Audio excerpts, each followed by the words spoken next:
Hello friends, இந்த வீடியோவில் இந்திய அரசியலமைப்பிலிருந்து மிக முக்கியமான கேள்வி மற்றும் பதில்கள் பார்க்கலாம். இது எல்லாமே தேர்வில் எதிர்பார்க்கக்கூடிய மிக முக்கியமான கேள்விகள். ஸோ வீடியோவை ஸ்கிப் பண்ணாமல் பாருங்கள் ஃப்ரெண்ட்ஸ். முதல் கேள்வி, எந்த சரத்தின் கீழ் முதலமைச்சர் மாநில ஆளுநரால் நியமனம் செய்யப்படுகிறார்? எந்த சரத்தின் கீழ் முதலமைச்சர் மாநில ஆளுநரால் நியமனம் செய்யப்படுகிறார்? Answer article 164 1. ஸோ முதலமைச்சரை நியமனம் செய்பவர் யார் அப்படின்னு பார்த்தீங்கன்னா மாநில ஆளுநர். இரண்டாவது கேள்வி, கட்சித்தாவல் தடை சட்டத்தின் கீழ் ஒரு நபரை தகுதி நீக்கம் செய்வதில் முடிவெடுக்கும் உரிமை யாரிடம் உள்ளது? Most repeated question. ஆன்சர் சபாநாயகர். இதில் மிக முக்கியமான ஒரு பாயிண்ட் இருக்கு. கட்சித்தாவல் தடை சட்டம் எப்போன்னு பார்த்தீங்கன்னா 1985. 1985ஆம் ஆண்டு 52வது சட்ட திருத்தத்தின்படி 10வது அட்டவணையில் இது சேர்க்கப்பட்டிருக்கு. இந்த அட்டவணை ரொம்ப முக்கியம். சட்ட திருத்தம் மற்றும் ஆண்டு ரிப்பீட்டடாக எக்ஸாமில் கேட்கக்கூடியது. மூன்றாவது கேள்வி, இந்தியாவின் முதல் பெண் கவர்னர் யார்? Most repeated question. இந்தியாவின் முதல் பெண் கவர்னர் சரோஜினி நாயுடு. நான்காவது கேள்வி, முதலாவது சட்ட திருத்தம் எந்த ஆண்டு கொண்டு வரப்பட்டது? முதலாவது சட்ட திருத்தம் கொண்டு வரப்பட்ட ஆண்டு 1951. ஐந்தாவது கேள்வி, குழந்தைகளின் குழந்தை பருவம் மற்றும் அவர்களின் இலவச கட்டாய கல்விக்காக அரசு கவனம் செலுத்துதல் பற்றி கூறக்கூடிய சரத்து எது? Answer article 45. ஆறாவது கேள்வி, கூட்டுறவு சங்கங்களின் ஊக்குவிப்பு பற்றி கூறும் சரத்து எது?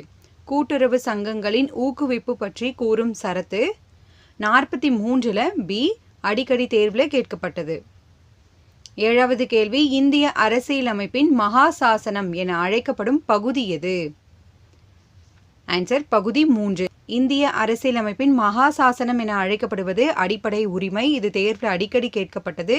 இது பகுதி 3 இருக்கு. எட்டாவது கேள்வி, 12வது அட்டவணையில் குறிப்பிடப்பட்டுள்ள மொத்த தலைப்புகளின் எண்ணிக்கை? மொத்த தலைப்புகளின் எண்ணிக்கை 18. 12வது அட்டவணை எதை பற்றி சொல்லுது அப்படின்னு பார்த்தீங்கன்னா நகராட்சியின் அதிகாரம் மற்றும் கடமையை பற்றி விவரிக்கிறது. ஸோ 12வது அட்டவணைன்னு கொடுத்துட்டு ஆப்ஷனில் நகராட்சி, ஊராட்சி அந்த மாதிரி கொடுத்துருவாங்க.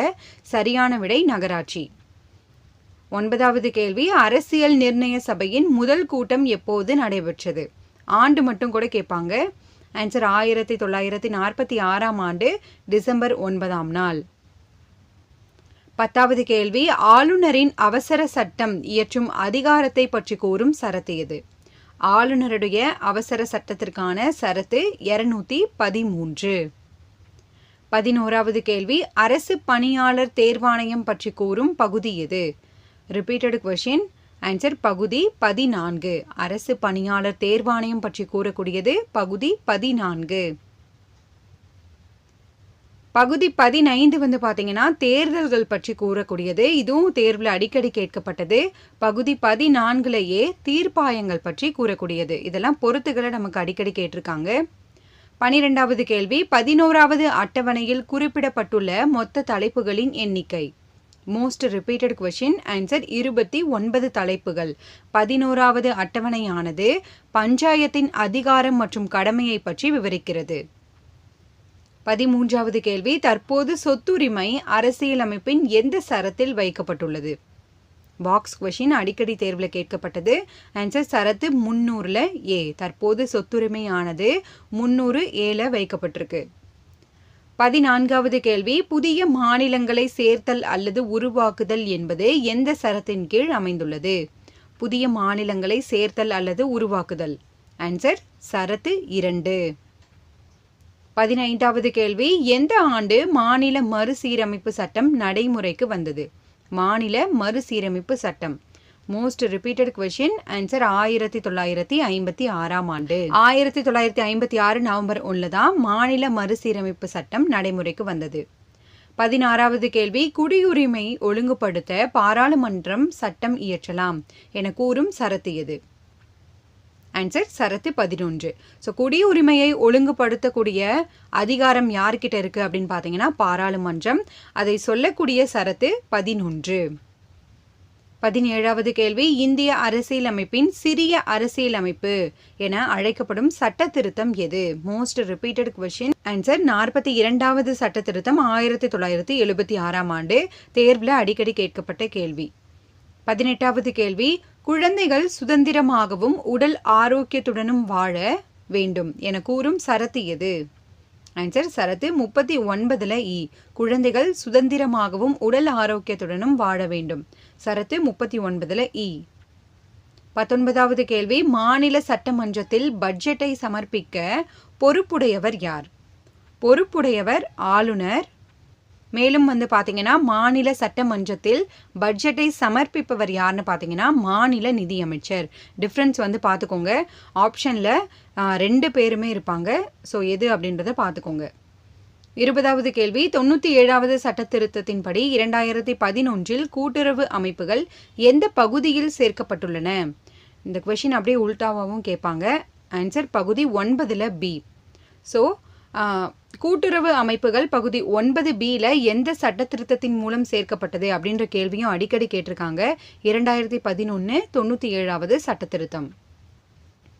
21வது கேள்வி, தேசிய கீதம் பாடவும் இசைக்கவும் ஆகும் கால அளவு. Most repeated question. ஆன்சர் 52 வினாடி. தேசிய கீதம் பாடவும் இசைக்கவும் ஆகும் கால அளவு 52 வினாடி. 22வது கேள்வி, ஒருவர் சட்டமன்ற உறுப்பினராக இல்லை என்றாலும் முதலமைச்சர் பதவிக்கு நியமனம் செய்யப்படலாம். அவர் எத்தனை நாட்களுக்குள் சட்டமன்ற உறுப்பினராக தேர்ந்தெடுக்கப்பட வேண்டும்? ஆன்சர் 6 மாதத்திற்குள் அவர் சட்டமன்ற உறுப்பினராக தேர்ந்தெடுக்கப்பட வேண்டும். 23வது கேள்வி, குடியரசுத் தலைவர் யாரால் தேர்ந்தெடுக்கப்படுகிறார்? குடியரசுத் தலைவர் பார்த்தீங்கன்னா வாக்காளர் குழாம் அப்படின்ற ஒரு குழாம் மூலியமா தேர்ந்தெடுக்கப்படுகிறார். 24வது கேள்வி, அரசியலமைப்பு உருவாக்கப்பட்ட போது எத்தனை அடிப்படை உரிமைகள் இருந்தன? அப்போது 7 அடிப்படை உரிமைகள் இருந்தது. தற்போது சொத்துரிமை நீக்கப்பட்டு 6 அடிப்படை உரிமைகள் மட்டுமே உள்ளது. 25வது கேள்வி, அடிப்படை உரிமை பட்டியலில் இருந்து சொத்துரிமை எந்த சட்ட திருத்தத்தின் மூலம் நீக்கப்பட்டது? ஸோ ஆன்சர் பார்த்தலாம். ஆன்சர் 44வது சட்ட திருத்தம் 1978ஆம் ஆண்டு. இந்த சட்ட திருத்தத்தின் மூலம்தான் அடிப்படை உரிமையிலிருந்து சொத்துரிமை நீக்கப்பட்டு 307 கொண்டு போய் வச்சிருக்காங்க. 26வது கேள்வி, அரசியலமைப்பின் எந்த பகுதி அலுவல் மொழிகளை பற்றி விவரிக்கிறது? பகுதி 17. அலுவல் மொழிகளை பற்றி விவரிக்கக்கூடிய பகுதி 17. 27வது கேள்வி, மாகாணங்களில் இரட்டை ஆட்சி முறை ஒழிக்கப்பட்டு மாகாண சுயாட்சி முறை அறிமுகப்படுத்தப்பட்ட சட்டம் எது? Most repeated question. ஆன்சர் 1935. மாகாணங்களில் இரட்டை ஆட்சி முறை ஒழிக்கப்பட்டது எந்த சட்டத்தின் மூலம் அப்படின்னு கேட்பாங்க. இந்திய அரசாங்க சட்டம் 1935. 28வது கேள்வி, மாகாணங்களில் இரட்டை ஆட்சி முறை அறிமுகப்படுத்தப்பட்ட சட்டம் எது? இதுவும் தேர்வில் அடிக்கடி கேட்கப்பட்டது. ஆன்சர் இந்திய அரசாங்க சட்டம் 1919.